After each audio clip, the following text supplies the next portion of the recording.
Stop spoon feeding noobs. They have to put in the time first. There are enough resources online already. I think that's actually the opposite of the truth. I think currently the actual truth is that the amount of good fighting game content to help people learn is not enough. It's not good enough. Most of our content is not good enough. It's not where it needs to be. Or if it is where it needs to be, it's not popular enough for people to see it. So I think for that reason, you can never have enough beginner style content because there's always going to be beginners.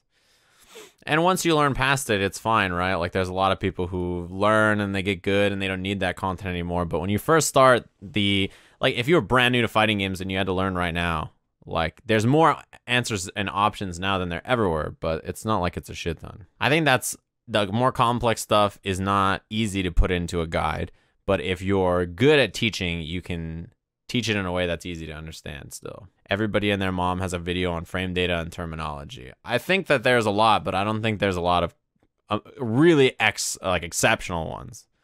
And I think that there's a lot of people who explain all these things technically correct, but don't explain it in a way that's easy to digest.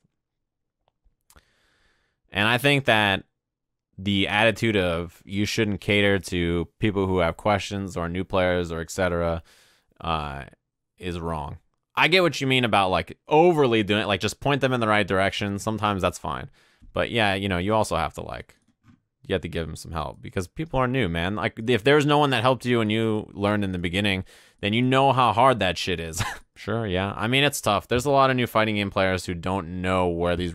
If you had to recommend someone a resource, like where would you tell people to go to learn a fighting game? What would be, or where would you push them? Someone said, hey, I want to follow all fighting games. I want to I have 3 or 4 fighting games I'm interested in. Like, what's your resource? Where would you direct them? R Kappa. All right, well, already you're sending them to a group of people who don't play fighting games. Reddit. Which subreddit? YouTube. YouTube is a massive website. If you send them and you just say, yeah, YouTube. YouTube what? What do they type into YouTube? If I typed into YouTube right now, Street Fighter tutorial, what would I get? Let me see here. Street Fighter 5 tutorial. What would I get? I get basic tutorial with Gutex with Ryu. Does that sound like a good way to learn the basics of Street Fighter? That's the best one. There's a lot of Esper Arcade videos. That's a good start.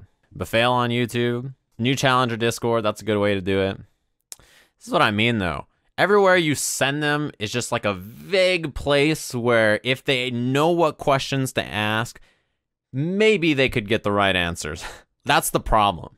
There's no definite answer to like, this is how you learn fighting games. Boom, I'll send you there, right? We don't have a lot of that. But how do they know how to ask the right questions, right? Beginner players don't know how to ask the right questions.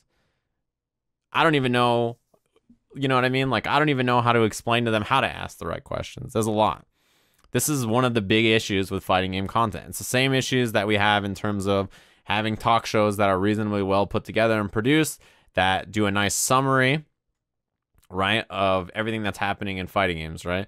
Same reason that we don't have enough dedicated, really well done podcasts that do a good job of bringing up interesting topics or having interesting guests or have people that can drive the conversation in a way that can get the content that people want to see. It's why we have not enough successful shows like Cross Counter Show, which still to this day is the best sit down and play consistent thing that we had for forever. It doesn't happen anymore.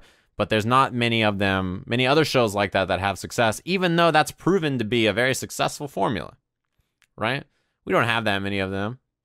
Like, what are the other ones we had? We had Rip doing Bogus Journeys years ago in Tekken, right? We have Ernesto Lopez, who stole the name Bogus Journeys and the formula from the Cross Counter Show, but doesn't have a particularly interesting show. Who else is doing that kind of content in that formula that's proven to work? Smash has the Reeds with them, which was built off the exact same cross counter model, but is not for a majority of fighting games. Yeah, Ernesto Lopez's content is not for me. I don't know if it's for you. It might be for some of you. It's not for me. It's just like I was talking about most articles the other day in fighting games. I don't feel like are written for me. I'm not sure who they're written for, but they're not for me. There's very few writers that I'm like, oh yeah, this is exactly what I want to read. Be the change you want to see in the world. I'll see you guys in 2019. Why do you think I'm staying home more next year? You don't have to tell me to be the change that you want to see in the world. Why do you think I do commentary?